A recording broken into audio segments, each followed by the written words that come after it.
I'm the Chief Executive Officer of the Court Service, and I'm also Chair of the committee which oversees our commemorations for the Decade of Centenaries, running right through to the centenary of the signing of the Constitution in 2024. It's my great pleasure to welcome you all here today to the Supreme Court to this lecture, Unheard Voices, Battle of the Four Courts. This is our third in our Four Court 100 lecture series to commemorate 1922. And tonight we'll hear from two very interesting speakers on the lives of those who lived on and around the campus here in the Four Courts, as well as some of the first responders. Our first speaker is Liz Gillis, who will give us a glimpse into what it was like for civilians around the Four Courts and across Dublin City 100 years ago. Liz is a historian and an author of 6 books about the Irish Revolution, including The Fall of Dublin, Women of the Irish Revolution, The Hales Brothers and the Irish Revolution, and May 25th, the burning of the Custom House 1921. She has worked as a researcher on numerous publications, television and radio documentaries covering the period. Liz is the historian in residence for Dublin City Council, working on the Decade of Centenaries. She is also a researcher for the History Show on RTE Radio and lectures at Champlain College, Dublin. Liz was a historical consultant for the new Custom House Visitor Centre and was a curatorial assistant in RTE, specialising in researching the Easter Rising and a tour guide for many years in Cavanagh Jail. Liz is joined tonight by Las Fallon, a retired Dublin Fire Brigade Firefighter. Las is also a historian and the author of Dublin Fire Brigade and the Irish Revolution, The Fireman's Tale, The Burning of the Custom House, and very interestingly, The Great Liberty's Whisky Fire. Las will talk about the official role of the Dublin Fire Brigade at the start of the Civil War, and he'll discuss the activities of individual Dublin firefighters who acted on behalf of the Republican forces in many roles at the time. So on that note, I'll hand over to Liz. Thanks a million, Angela, and it's a great privilege to be here this evening and to talk about the unheard voices of the Irish Civil War. And I'll be looking at the civilians, and it's an absolute honour to be here with my very good friend Las. So we'll get started, and I suppose this is what the people woke up to on the morning of the 28th of June 1922. There'd been much rumblings going on. There was loads and loads of articles in the press in the months leading up to the 28th of June, when the attack actually began in the Four Courts. So people were sort of wondering for a long, long time, was that going to happen? Are they going to sort it out? But eventually, I suppose what couldn't be avoided, it happened. 28th of June, the bombardment of the Four Courts began at about 4 o'clock in the morning. And so the newspaper reports, or the newspapers are full of reports like this, and this is a special edition of the Evening Echo, and you can see it here, that sensational Dublin events, public safety, fierce battle. So this is what the newspapers were going to be like over the coming weeks, and not just in Dublin, all across the country over the coming months for the duration of the Civil War. But I just want to bring it back to Annie Farrington. So around the time of March 1922, and Annie Farrington is a fantastic woman who had recently purchased Barry's Hotel in Denmark Street. And she'd been in the hotel business for a long, long time. She'd worked in the Crown Hotel, but she was so pleased that she, as a woman, was actually the owner. She had bought Barry's Hotel, which was a hotel that was used by Republicans. All through the War of Independence, you have Republicans going to Annie, she's known to them. So she's a friendly face, and it just sort of follows. Now when she buys Barry's, those same people are going to go where Annie goes. But in her witness statement, which is in Military Archives, she leaves a fantastic account of what it was like when she's in Barry's Hotel at the time of the IRA convention in March 1922, right up until the outbreak of the Civil War and during the Civil War, because her hotel was actually taken over as an outpost by the anti-treaty IRA. But what she just mentions here, and I'll read it out to you, she's just at the start of her witness statement, and she says, I went into residence in Barry's Hotel a couple of weeks before the IRA convention, which took place in March 1922, and that took place at the Mansion House. We had a dreadful crowd of guests for that occasion. A lot of them were from Galway and the West.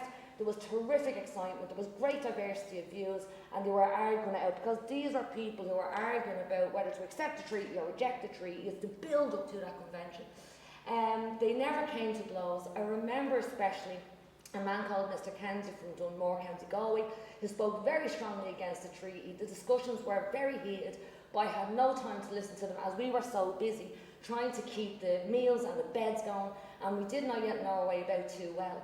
The convention visitors remained for a few days. Many of those came back again in May and remained until the fighting started in June. Now these are guys like Liam Lynch, Dick Barrett, all of the big names that will feature in the coming 11 months duration of the Civil War.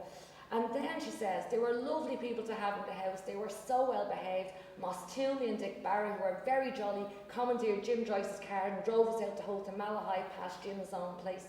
They had commandeered a whole lot of cars as well as Jim's. He was not staying at Barry's at that time. At that time, they had headquarters in Parnell Square, and later they marched to the forecourt from Barry's. They formed up outside the hotel. So literally, the headquarters that the IRA had been in Parnell Square, they are in Barry's hotel, but they leave from Barry's to then occupy the forecourts on the night of, or the early hours of the 14th of April 1922.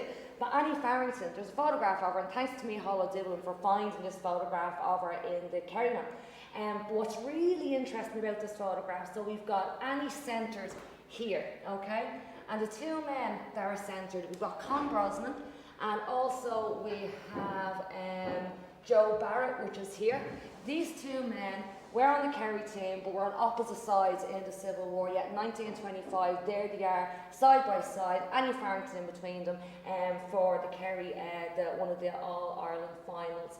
But Annie Farrington, read her witness statement if you haven't. It's an amazing account, a civilian's account of what life was like amid this chaotic time.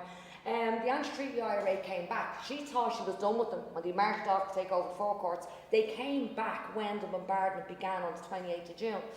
And she was told to leave, but Annie refused to leave because, very rightly, she was worried. If Barry's hotel went up, she still had to pay the bank. She had to pay the mortgage, so she stayed there for the duration of the fighting that took place in and around O'Connell Street. But here we have Barry's Hotel. It was a very, very popular hotel with GAA players. Annie Farrington herself was a very, very popular woman. But of course, when the attack begins, when the fighting breaks out, very soon there were casualties. And while we have the casualties of the combatants, of course, civilians are the ones that make up the majority of casualties in any conflict. And here we have some of the early casualties on the first day. And I probably, you've come across yourself, if you're researching newspapers and so on, names that are reported in newspapers are very different to what the official names are, and it's a bit of a head wrecker, to be honest, but here's a good example here where we've got Mary Kelly, but she's actually Margaret Kelly and so on. But again, just to read out to you from the newspapers, we've got the forecourt casualties. So these are the initial casualties that take place.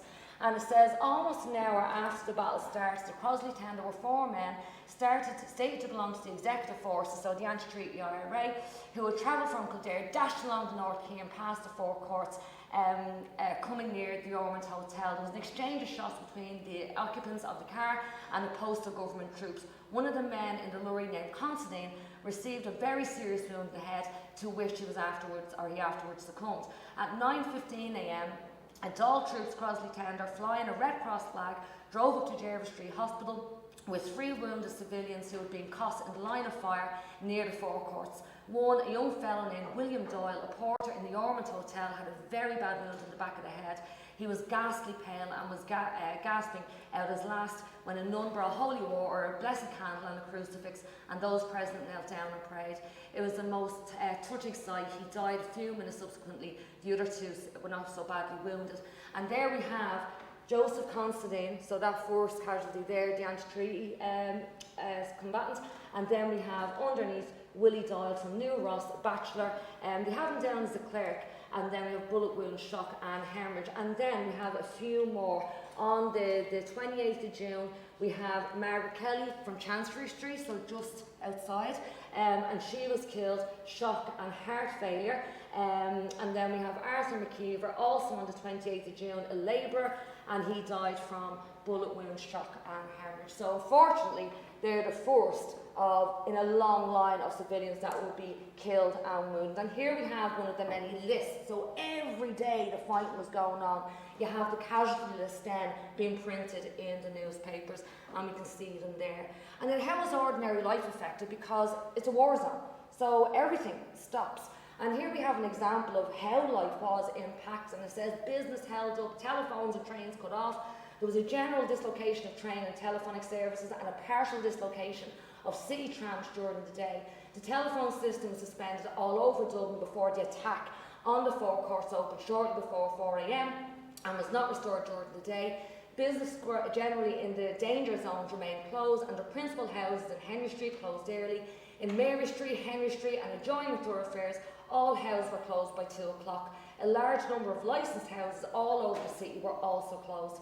The majority of picture houses suspended business, and many visitors left the city by motorcar and charabanc. At the King's Inns, all the courts adjourned after luncheon hour. A number of cases at hearing were left over to Friday, when, if found necessary, there will be a further adjournment, which of course there was. So you can see how ordinary life is being affected by this. But we have then this great account from a journalist from the Examiner who was actually staying in the Four Courts Hotel, which is just outside on the Liffey, very, very close, right in the middle of the battle zone, and he couldn't get out. While they cleared out all the guests at the hotel, this journalist was sort of captured inside. They wouldn't let him out. And he wrote a first-hand account of what it was like during that initial bombardment. And again, just to read it out to you, and I'm just going to come over this side, so I'll speak a little bit louder because my eyesight isn't that good from there. And what he says is, this is from Wednesday, so when the initial fighting begins. An Examiner representative who was staying at the Four Courts Hotel had a unique, if not indeed a thrilling experience when, prior to the general clearing of the premises of all visitors, the troops visited the various bedrooms. They overlooked that in which I was staying, so they forgot about him, and where he was staying, with the result that I was the only civilian left in the place, and I had to stick it out right through the whole engagement at its hottest, and was unable to leave until 2 o'clock on Wednesday afternoon. So from 4 o'clock in the morning until 2 o'clock that day, he is there witnessing everything. The first thing I heard was the thunder of a big gun, which seems to be bringing the place about my ears. I tumbled out of bed, but beyond the noise of people running about, there was silence. Then there was rifle fire, and a bullet came through the top of the window and embedded itself in the wall opposite. I lay on the floor for a while, listening to the burst of rifle fire, then dressed hurriedly, and in the dull half-light of early morning went down to the hotel, swarming with to find the hotel swarming with Doyle troops. From then onwards, there were periods of continuous rifle fire and periods of sniping. So there we have a fella that was actually in the Four Courts Hotel that you see here, that is right in the middle of the war zone. And then we have to think about also people getting out, people that are down in Dublin City, either working or visiting, maybe on holiday, and they're caught up in this. And we have this again, a great account from a man from Belfast who talks about the people scrambling to get out of Dublin once the fighting starts. And again, I'm going to go over because the right is quite small here. And you see it here, and if we recall what's going on up in Belfast at this time, it is chaos. There's pogroms, there's violence going on up in Belfast. Yes, he wants to get out of Dublin because it's so bad down here. And what he says, glad to get home again. A large number of passengers from Dublin arrived in Belfast last night by the mail train from Drogheda. Local trains are running between the latter town and the metropolis, and the main line trains convey the transferred passengers and mails to Belfast. The Great Northern Line appears to be the only route by which travellers can leave the city. All the other lines being cut. Many persons who were temporarily residing in Dublin and commercial men who had business to transact found themselves in a position of some gravity, and it was a big exodus yesterday. A commercial man who arrived from Belfast from Dublin last evening told the newsletter reporters that he was glad to be clear of the stricken city.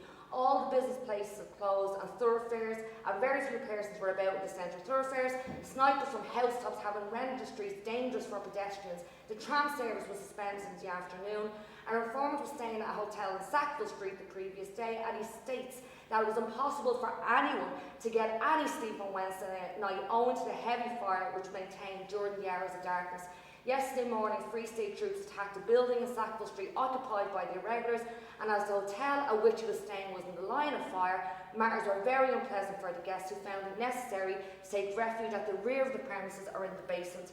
The activities of the insurgents snipers increased as day wore on, and in the afternoon, with all vehicular traffic suspended and a few pedestrians in the street, the city was like a place of the dead, save for the almost continuous rattle of machine gun and rifle fire and the occasional crash of the 18-pounders firing. To reach Amen Street Station, it was necessary to pass along Talbot Street, and with the irregular forces in possession of several buildings in that thoroughfare, the journey was not without danger. A landmine had been laid in the centre of the street, connected by electric cables to houses occupied by O'Connor's men, that's Rory O'Connor, but the driver of the cab made a circus and reached the station with his passengers in safety. And where they're talking about is the street where Moran's Hotel and Hughes Hotel were, that junction at Gardner Street and Talbot Street, which had been mined. So these accounts are so accurate. But then we have this amazing account from John Francis Hoban, who was a principal of the East Wall Boys School, and a huge, huge thank you to Joe Mooney of the East Wall History Group for providing this photograph to me, because there he is. And his account is from the Diocesan Archive.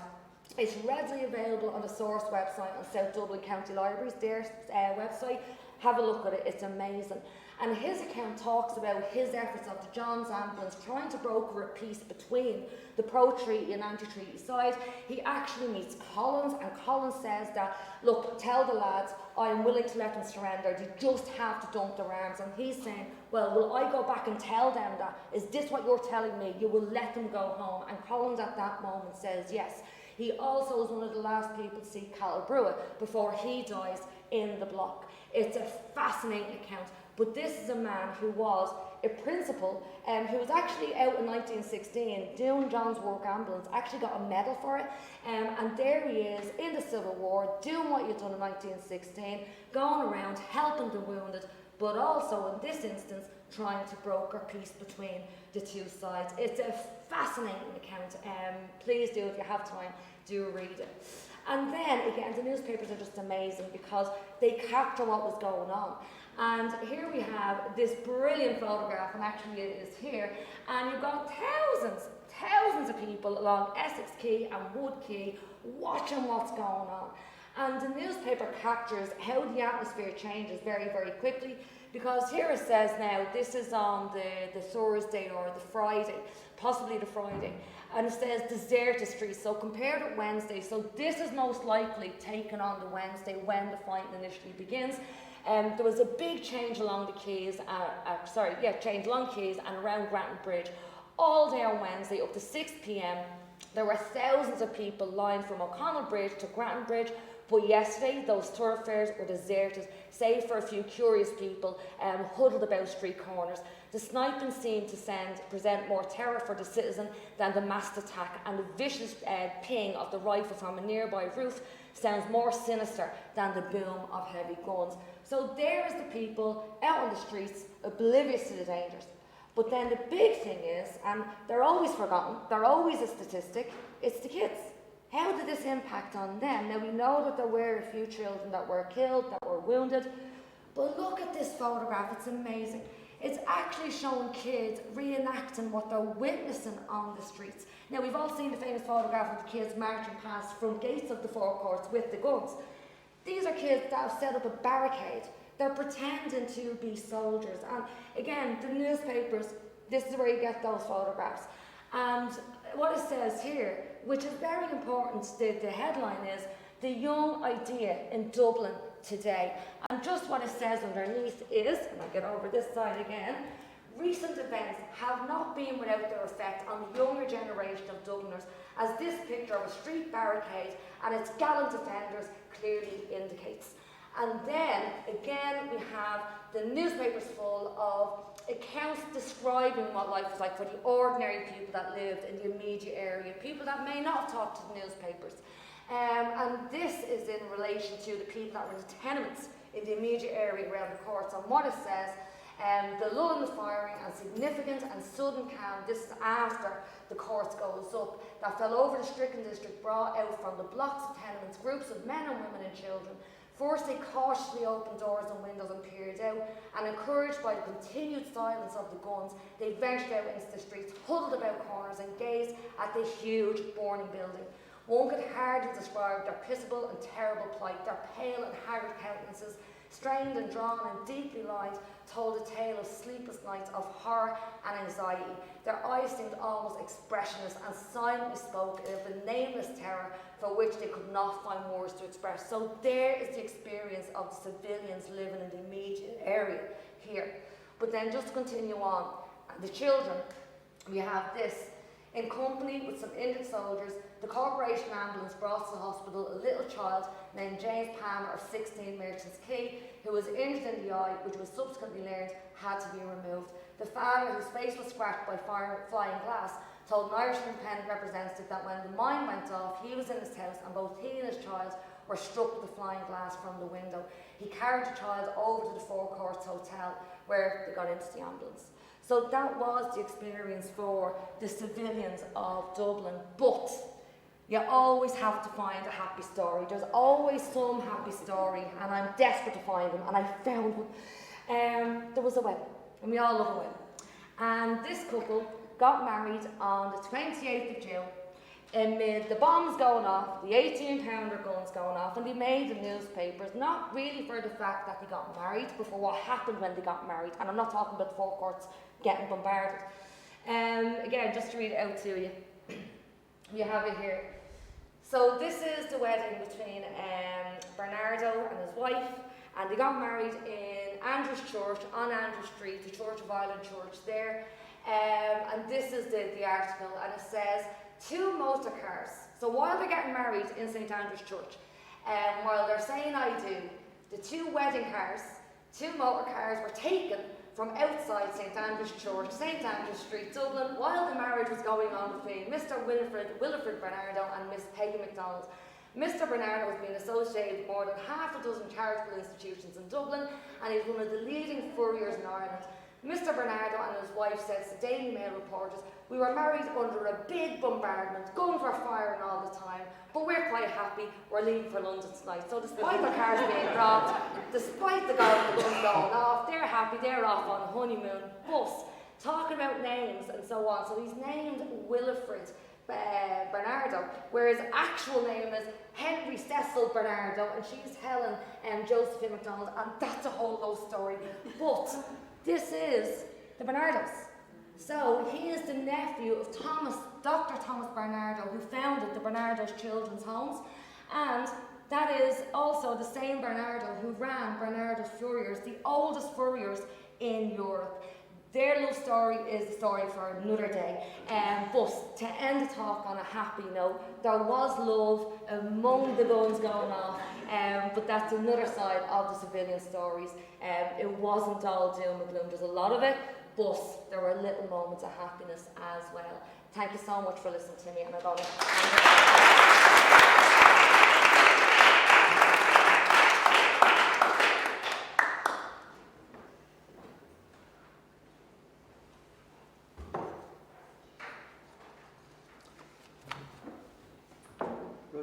Folly that, as to say. My talk here tonight is to look at the role of Dublin Fire Brigade at the start of the Civil War, and in particular at the role of individual members of Dublin Fire Brigade. On the face of it, you would think that it would be a well-told story. But the role of the Fire Brigade in their role in the events during the Battle for Dublin at the start of the Civil War fall into 2 separate streams. The official one was told by the newspapers of the period and carved in stone, I suppose, in the DFB annual report of 1922. The list of fires attended and the response to the ongoing situation as it developed in the city over those days. The list of calls, the brigade response, the outcomes. That's the accepted history of what happened in those days. But there was another story happening beneath the surface, as individual members of the DFB responded to events and acted on other loyalties beyond those of their role as municipal employees. These are the unheard voices, and I hope to examine some of them in detail here this evening. Dublin Fire Brigade in 1922 was a well-trained professional body based in 4 fire stations in each quarter of the municipal area. And bear in mind, in 1922, the Dublin Corporation area is still basically the city within the canals. The chief officer since 1917 was Captain John Myers. The men of the brigade themselves were full-time firefighters working a shift of 48 hours on duty, followed by 24 off. They were an experienced brigade. They dealt with the conflagrations in the city in Easter week of 1916, and it dealt with the many fires and incidents caused by the War of Independence. Now, there's another story there as well. It's a bit of a shinshgailella. All fires during the War of Independence were dealt with, but there was a marked reluctance to put out anything which had been caused by IRA action or which involved British government buildings or property. The DFB itself, it's worth looking at. It was a unionised body since the foundation of the Dublin Fire Brigade Men's Union in the world's first dedicated firefighters union in 1892. When they founded the DFBU, the first official of the union, the man that they hired to make their case, was a man called P.T. Daly. At the time, P.T. Daly was on the Supreme Council of the IRB, and the IRB were heavily involved in the Dublin trade union movement of the time. So there's a crossover starting to happen even there. The men were servants of the Dublin Corporation, not of the British state. Many of the men were in sympathy with the aims of Doyle and the Irish Republic declared in 1916. One fireman had left Tara Street to fight in the Rising, and following his release from Frongach, he returned to his role in the Dublin Fire Brigade. In the years which followed, a steady stream of active Republicans, including both 1916 veterans and men who had served prison sentences for IRA activities, had joined Dublin Fire Brigade. And by mid-1920, IRA members and active sympathisers within the DFB were operating as logistics and intelligence resources for the Dublin Brigade of the Irish Republican Army. The chief officer himself turned a blind eye to the activities of many of his men, and in fact at both the Rathmines church fire, where an arms dump was found, it turned out the sacristan of the church was also the local quartermaster, he arranged to have those weapons removed and that covered up. At the arms raid at Kingsbridge train station, he refused to allow the brigade to fight a fire in train carriages of British military supplies following an IRA raid when the guard were overcome and their weapons taken and the British military train was set on fire. He refused to have the firemen deal with it. So he had shown quite overt Republican sympathies. The main action in the War of Independence, where they moved from supporters to active participants, was the burning of the Custom House on the 25th of May 1921. Dublin firemen helped plan that attack, helped to successfully destroy the building with unused fuel from the original raiders, smuggled in fire brigade uniforms to remove trapped IRA members from the building, and organised the removal of abandoned firearms from the building, and then organised the return to IRA and Irish Citizen Army arms dumps in the immediate aftermath. This is the official Dublin Fire Brigade. This is the official story of the brigade in the Battle for Dublin. This is the drawing done by Myers for the 1922 annual report, showing the destruction of this building, also showing the buildings destroyed within the blast radius when the dome blew up. That's the block in O'Connell Street, and the fighting, it shows the extent of fighting in the surrounding area. The small red mark across here is the YMCA, and you'll see that in some of the other photographs. That's Captain Myers, John Myers. He was chief from 1917 until 1927, and himself the son of a Dublin fire officer. Dublin firemen standing by in Garden Street during the attack on the block. The reason for the number of men on the fire engine is that they'd had to abandon some vehicles in O'Connell Street because of the fighting. So basically they were holding on down in Garden Street until there was a ceasefire or an opportunity to recover the equipment. Same people, same day. This photograph would have been taken over the far side of the courts over in Church Street, and to my mind it's taken with the Liffey behind them. It's looking back towards the Liffey. So you have fire officers and Free State troops there. I think that station officer, probably Station Officer Kelly from Tara Street.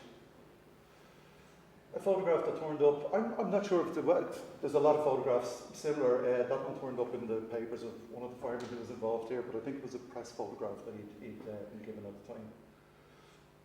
This was taken outside the front doors here, and it's Captain Myers and Fireman Bernard Matthews, with the pump from Tara Street. This photograph of the YMCA in O'Connell Street, which we saw on the map earlier, burning. Fowler's Hall, firemen Anyone else would call it breaking the door down. We call it effecting an entry. There's Fowler's Hall as well. There's an outside photograph of Fowler's Hall. This is, as I say, this is the stuff. If you look up Dublin Fire Brigade in the Civil War, this is what you're going to find. The annual report. I'll flip through it, but it's there to be part of these, and I'll make the papers available if anyone wants to look them up in detail. They're part of, they tell the official story of the brigade's involvement and the attack on the block. Lists the property damaged as well. That's, as I say, that's the official story, but there's another story to be told. The group photograph shown here, I'll just move around here if I can. There are men in these. Tom Smart, 1916 veteran, man fought here in 1916. Nick Bowen, Quay Company, 3rd Battalion, IRA, the boys of Belfast Street for the burning of the forecourts, or the burning of the custom house. Tom Cavanagh, 1916 veteran. Lawrence McKeown, we know he's involved in moving people, helping to get people out of here, smuggle them out in the ambulances. That's, as I say, a group photograph, so half of them nearly are committed IRA men. This photograph taken in 1921, everybody in the back row has IRA service. Austin McDonald will feature in our story here today. James McKeown as well, McKeown will feature here. Martin Keane was an IRA intelligence officer, more of a collator of intelligence, based back in Tyre Street. Joe Buckley, he features a lot on cases where you find, generally if there's a shooting by the squad, the ambulance crew on the day, the fire brigade ambulance crew who they know will be sent for, would tend to be their own people so that they could search for documents or anything else. And this man here, Joe Connolly. Joe Connolly is the fireman who left in 1916 to actually fight in the Rising. He joined Dublin Fire Brigade in 1915. He was from a family who were strongly involved in the Citizen Army. His brother Sean was killed at City Hall, the first Republican casualty of the Rising. He had gone off, as I say, he went fighting the Rising. Afterwards, he was in the College of Surgeons. After the surrender, he was deported to Frongok. When he arrived back from Frongok, he simply walked back into his job in the fire brigade. There was no questions asked. The whole political mood had changed. Now, Joe's talks about the forecourts when he applied for his pension statements. And I'll just go through some of them because they're interesting in that he kind of plays down nearly his role here. But there's other evidence. This is Joe here in the famous, King or Kaiser photograph. There he is in later days. Joe went on to be Chief Officer of the Dublin Fire Brigade. Now these are some of his statements in relation to it. And as I say, he actually quite plays down what he did. On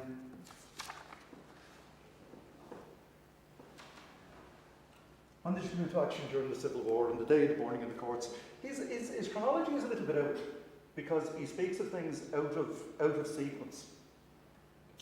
You come on there as a fireman, as a result of the call, Father Albert came along and carried the white flag and allowed some of the lads out. I went back to the station, there was a mobilisation officer waiting for me, and I immediately left the fire brigade again. Mobilisation officer, a verbal order came in, and I proceeded immediately to the Hammam Hotel. Now, in his records for his pension, the people who were doing the interview make a note to say, on the day of the burning in the forecourts, he was on ambulance duty, and on his return to Tyre Street, he found a mobilisation order. In accordance with the direction it contained, he went to the Hammam Hotel. He brought a rifle which he'd previously taken from a man who had died from wounds received at Williams and Woods, and whom he had conveyed to hospital. He spent, he believes, 3 days in the Hammam, where he was ordered by Oscar Traynor to get home if he could. On his way out, he escorted some coming-on girls to North Great George's Street. He believes, after the evacuation of the Hammam Hotel, he believes that the evacuation of the Hammam took place a day or two after he left. He offered to go to Cork, but was ordered to return to his duties in the fire brigade. He collected a few arms in the O'Connell Street area. Doesn't appear to have any subsequent activities of note. Yeah, even at this, like, he's still talking very much as if he was there. The impression I have from it is that when Joe applied for his pension under the 1934 Act, he was annoyed at having to apply. His brother had died, his family had suffered a whole lot through the Rising, through the War of Independence and Civil War. He wasn't doing any favours for himself because he played down an awful lot of what he did. He was ordered, after my services, when he was ordered to leave the Hammam, when he was, the evacuation happened there, he offered to go to Cork, and he says he was asked to go back to the fire brigade. In point of fact, again, he talks about after the fighting in Dublin, did you help extinguish the fires on McDonald Street? Did you get any weapons or guns there? Did you did the Custom House? I believe we got about 2 or 3. And they actually mentioned to him that, you know, the onus of proof for an applicant's case is on himself. The board don't go to look for evidence. He had to bring the evidence to them. And very little evidence given. On a quick look through Joe's stuff, he'd say that his role wasn't maybe as important as you might think. But then you come to this, and it's Unheard Headquarters, Dublin City Brigade, to Joe Connolly, Dublin Corporation Fire Brigade Ambulance, a Corrie. Would you take your car to the forecourts and ask for the wounded who may be lying there? The Free State forces may demand them from you as prisoners, but if you get them, except by force, no force on earth can take them from you except by force, and this would be a breach of international law. You can tell them that when you leave the patients in hospital, they can do what they wish. You can inform them that you have a duty to perform, and as well as them, and that you are going to perform it, and only force will prevent you from doing it. This should be done at once, as the men are in a rather bad way, some of them on the point of death, and the buildings are still being shelled. So Joe's role was actually more important than he kind of plays in his own application. He was one of the guys, he was one of the main IRA people. He was Citizen Army, he was one of the main Republican people within Dublin Fire Brigade. And he's ordered by Oscar Traynor to get here, to get ambulances here, to get people out. Here's one of the other men that we saw earlier, Austin McDonald. Austin McDonald is from Mayo. He's arrived in Dublin. His first trip to Dublin was courtesy of the RHC. When he was convicted of an assault on a district officer in Mayo, where he lived in Lewisburg. On his release from prison, he became a member of the A Company of the 4th Battalion here in Dublin, a very active volunteer. Along the way, he met his fiancée and future wife, Moira Dooley, who was an active Cavanagh member. He reported to the block on the outbreak of hostilities and fought there for 3 to 4 days. He met Moira there and they evacuated the block together. He reported back to the Dublin Fire Brigade at that point. Later in the Civil War, he gave evidence of Free State ill treatment of prisoners, in particular in relation to the aftermath of an ambush in Lucan, to a corporation inquiry. But by the end of 1922, he stood down from active involvement in what he called disgust at the fratricidal strife. Now, Joe, his records haven't been fully released yet. I've seen a redacted copy, but his actual own records haven't been released yet. However, his fiancées have been released, Moira, and like Liz, I'm going to get a love story in here too. He went to the Hammam, he reported to his unit in the Hammam Hotel. His fiancée, Moira, who was an active Cavanagh member, reported there as well for ancillary duties, nursing duties. And she wrote an account of her time there. I'm just going to quote you a small wee bit of it here. Don't know how easy it is to read from there. They were making refreshments for the guards, and my eyes were strained watching for Austin. Mr. Murphy came down, but was not near where Austin is, and didn't see him. I went to Paddy Morrissey, Austin's officer, and had a chat with him, and he said Austin would be down off the roof at about 12:30, and they'd send him straight to me. And Schwepp and I were told to go off to bed at 12 o'clock, and I went, but I refused as I was expecting Austin. We got in a lot of Free State prisoners late in the night. Also some of the medical staff who'd evacuated Moran's Hotel in Barry's. The nurses told me they had to crawl out of Moran's Hotel. Such fearless souls as I saw all around me, with pale drawn faces, but all with a laugh and a song. At last came Austin. I saw to him and we whispered in the hall, should the din, noise and shooting. We'd just got word that we'd be shelled and to be ready to go with all our clothes for any eventuality. So we said goodbye, and I was glad that we would meet the same death together. Shortly afterwards, someone rushed by shouting, they've started the attack. For God's sake, hurry, we've got orders to go. They took my hand and dragged me from Austin to get my hat and coat. Where are you going? I wanted. We'll fall in the Aberdeen Hall was the answer. I rushed back to where I'd left Austin, and I found that he and Mr. Murphy had got the same order. All women were to evacuate and all unarmed men. So Austin and Murphy, having come down off the duty, had no guns. And although Austin asked Morrissey to let him stay, he said no. I also asked to stay. I got no as an answer. We answered roll call in the poor old Aberdeen Hall. Some of the girls were still lying down. Scouts had to find them. He fought between 3 and 4 days in Hammam Hotel in the block.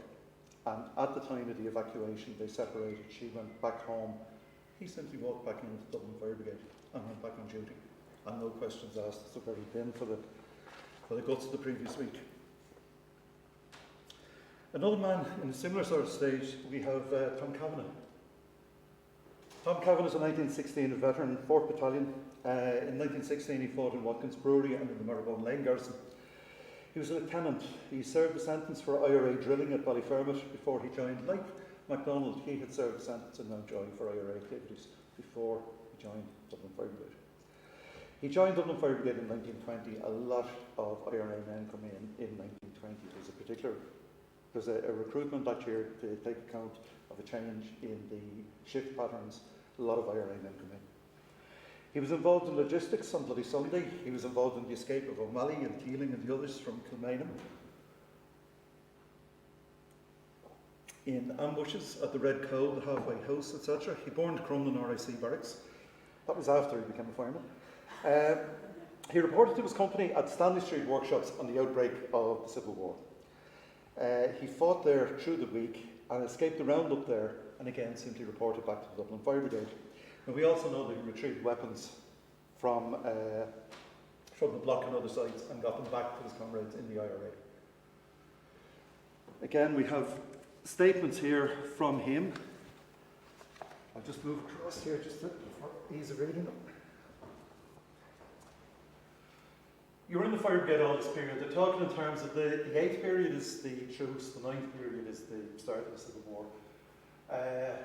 Every 3rd day, as I say, the shift pattern was 48 hours on, 24 off. Were you in the street fighting? This is at the start of the Civil War. Not exactly. I reported to my company around the 28th of June. I've letter reference for this period from the OC, Jerry Doyle. He was in Stanley Street workshops. They fought in Stanley Street. When Stanley Street was evacuated, he got away. They retired out of there before the forecourts. You were about 2 days there, maybe 3 days with the company. Any fighting after that? The only thing with the company was that the cutting down of telegraph wires, individual sniping at the Red Cow. Once, to my knowledge, tricky job. This would have been in the period after the Battle of Dublin. This would have been through the remainder of the Civil War's involvement. You used your job for collecting arms for the company. Yeah, when the company surrendered at Stanley Street, most of their arms were, of course, lost. They were successful in getting 6 rifles for the company. Those 6 rifles were not really Enfield rifles. They were Peter the Painter rifles or Parabellums. These are the Mauser C96, a pistol that the wooden holster can be fitted to it as a stock and it becomes, in effect, a semi-automatic carbine.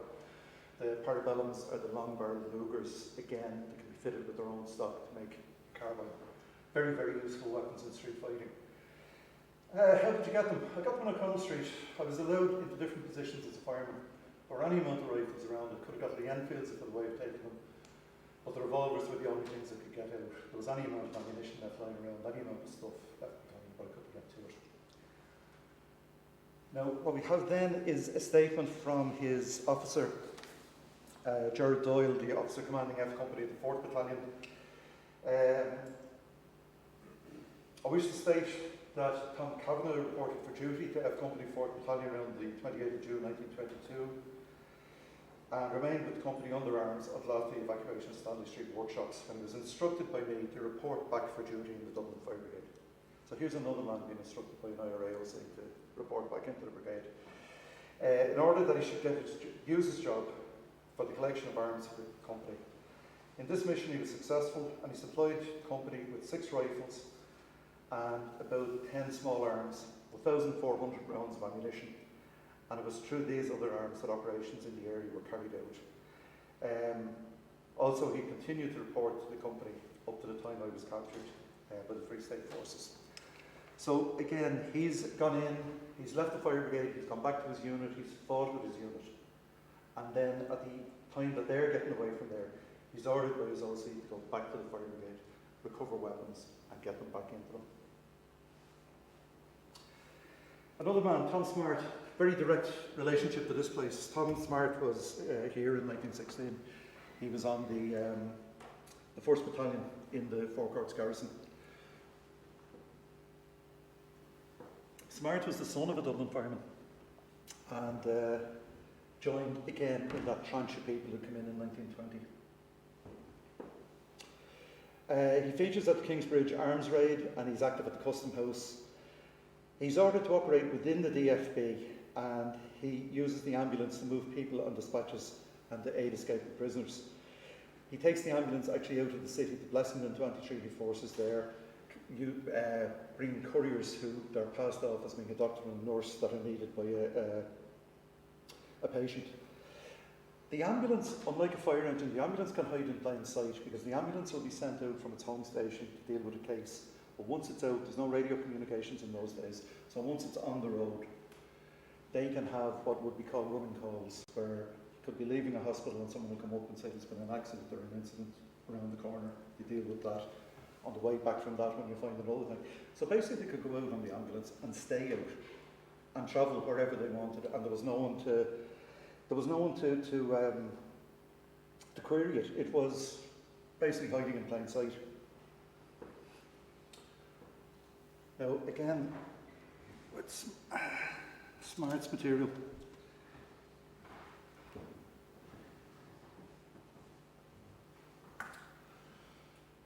What he did on the first day when he's been asked about is what did you do with the Four Courts? On the day of the surrender, I took part of the garrison out, including Paddy Hullivan, the Jenkinsons of Capel Street. All were carrying arms. We dressed them up as wounded men. There were about 5 or 6 people involved. This seems to have happened a number of times during the siege, that they came in, and if there were individuals that were needed outside, they simply dressed them up as wounded men, put them in the ambulance and drove them through Free State lines. You brought them to Jenkinson's of Capel Street. Yes, and I proceeded from there to the Kevin Barry Memorial Hall with more of the garrison. I don't know whether it was the same men or some of them from Jenkinson's garrison who were getting transferred from there to the Kevin Barry Memorial Hall. During the fighting, now this is an odd one, this actually refers to an incident on the day after the surrender here. During the fighting, I was taken at the Four Courts Hotel and told by Paddy Daly that he shoot me. Was it before you brought the chaps from the Four Courts? No, it was the next day, sensibly enough. Paddy Daly would have known of the role of firemen in the Dublin Fire Brigade. He would have known. These guys were kept very much undercover. Most of them were ordered not to report back to their own units for parades that operate within the brigade as a separate intelligence and logistics unit.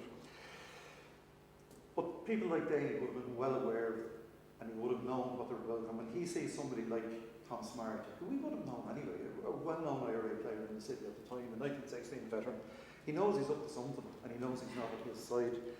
I think the threat to shoot him at that point was probably marking the card.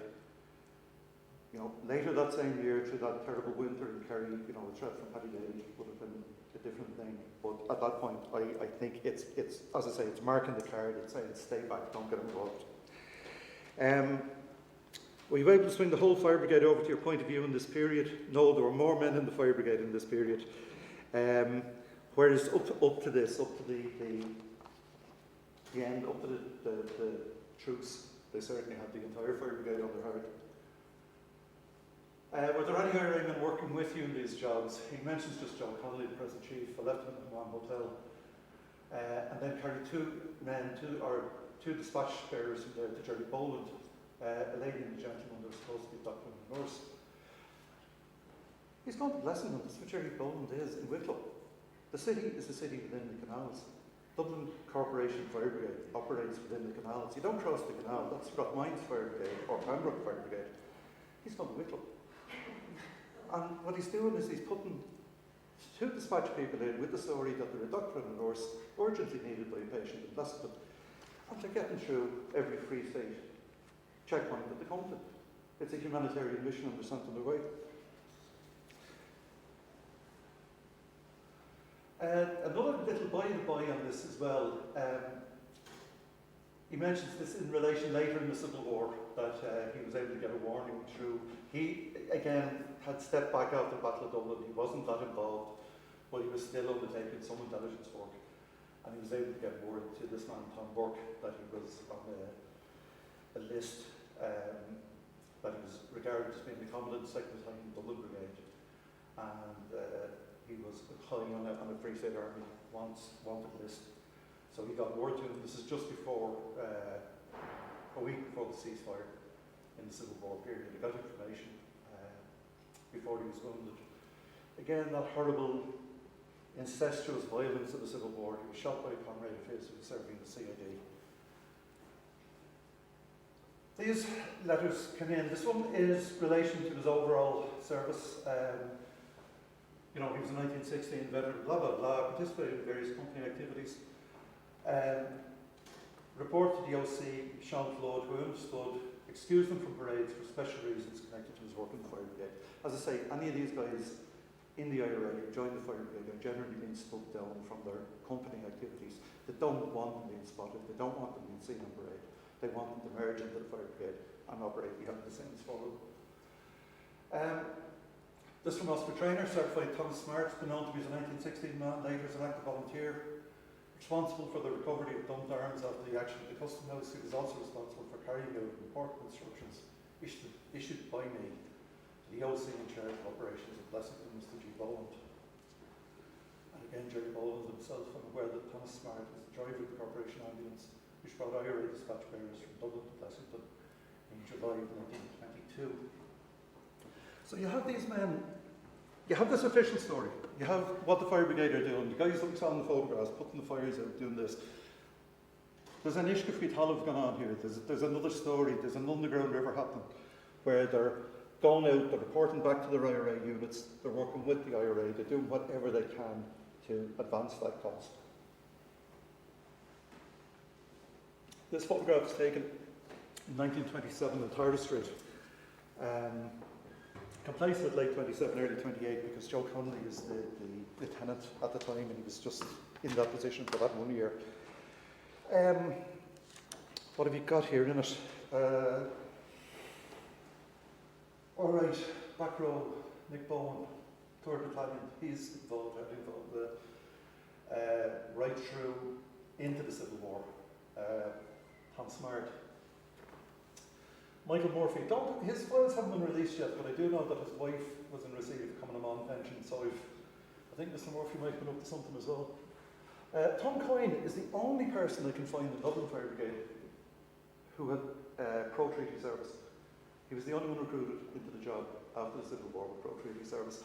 And don't forget, this is a time when anti-treaty fighters would have found this a very cold country, and in particular any kind of local authority job would have been blocked to them. But quite a number of them got into Dublin Fire Brigade. Down here, Paddy Kelly. Paddy Kelly is, again, a 1916 man fought in this area. He's captured in Cable Street. He's part of a group that are trying to relieve the Four Courts in 22. So he spent the Civil War in the prison camp. You've Cavanagh, 1916, we've spoken about him. Jack Darman, again, anti-treaty K Company, 3rd Battalion. Anti-treaty fighter. Billy Carroll, section leader in the 1st Battalion, who fought right through the Civil War, wasn't captured at any point. McDonald at the Custom House spotted, found the number of IRA men fighting within the building and organised uniforms to be brought in to get them out as injured firemen. You have Joe Connolly himself, the 1916 veteran.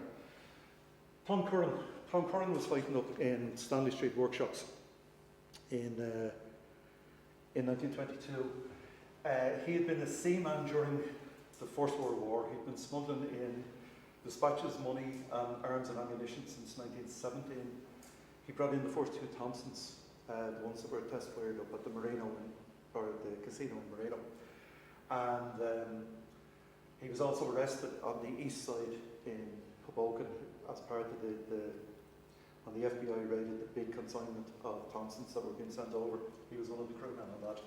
He ended up back in Dublin. He was attached to the garrison here, fought in Stanley Street, escaped from the Bridewell after the Stanley Street capture, and went to Liverpool, where he organised, through his contacts with the sea lanes, sea routes, organised shipping guns and explosives to the anti-treaty IRA through the Civil War. At the end of the Civil War, he returns to Dublin and walks into a job in Dublin Fire Brigade. At this point, he's still technically an escaped prisoner because he's absented himself from the Free State custody in 1922 over at the Bridewell. Actually, Paddy Kelly had simply walked out of a prison camp as well. He was technically on the run at the time that he joined the Fire Brigade. There's 28 men in that photograph, 11 of them Tan War service. 8 of them I can show have anti-treaty service, with 1 Tom Quay, as I say, the sole exception, and I think the fact that he was a 1916 man probably got him that, with pro-treaty service. This doesn't include others like Mick Rogers, Dennis Fitzpatrick, Jim Scully and George Connolly. There's a considerable amount of anti-treaty IRA men in the job in the 1920s, able to get jobs through both Captain Myers. When Myers died in 27, the next chief, John Power, recruited some, and then Joe Connolly became chief. So through the 1940s, you have men with change of government, you have men coming back to the country, men like Fitzpatrick, and getting jobs in Dublin Fire Brigade. Jack Dermot, who we have here, he mentions in his witness statement removing people from the forecourts, dressing them up as, they would come in here on an ambulance case, and it would be shown people who are needed outside. Then they'd take the wounded, take these individuals, dress them up in bandages, put them into the ambulance and bring them out. He was in Ballykinler, he was arrested in the aftermath of Bloody Sunday, so he committed a job in early 1922. He also mentions bringing another IRA man who was wanted, Jack Rooney in Ockram Street, out through Free State lines to get him away. These are the men, these are the stories. This is from Lawrence Nugent. He talks about Jack Dermot, ambulance driver at Harris Street Fire Brigade Station, removed an important individual from the forecourts as a casualty. This person's not wounded. He also talks about the Cathal Brua being killed, and when Brua was shot, supposedly Nick Bowen, who we've seen in the last photograph, member of Quay Company, was on the scene and went to him to give first aid. A letter from Jack Dermot speaking about removing Jack Rooney and quoting 2 referees that he can use, John Markey, who's unfortunately dead at that point, and Jimmy Keown. Back full circle to this. Many of these men's files are still not released, so I think there's more to find out. There's certainly the story can be fleshed out. I hope the future releases from military archives include more of them as part of their ongoing work and open up those valuable files. In the case of the firemen, the Dublin Fire Brigade members, it's been my pleasure to work over many years with the families and relations of many of those men to dig out and tell the story of their contributions to our nation's struggle for independence. They've moved in recent years from being an untold story, part of the Unheard Voices, to being judged worthy of a place in this programme of events, and to have their story told here in this fantastic building. And on their behalf, and on my behalf, thank you very much for the meeting.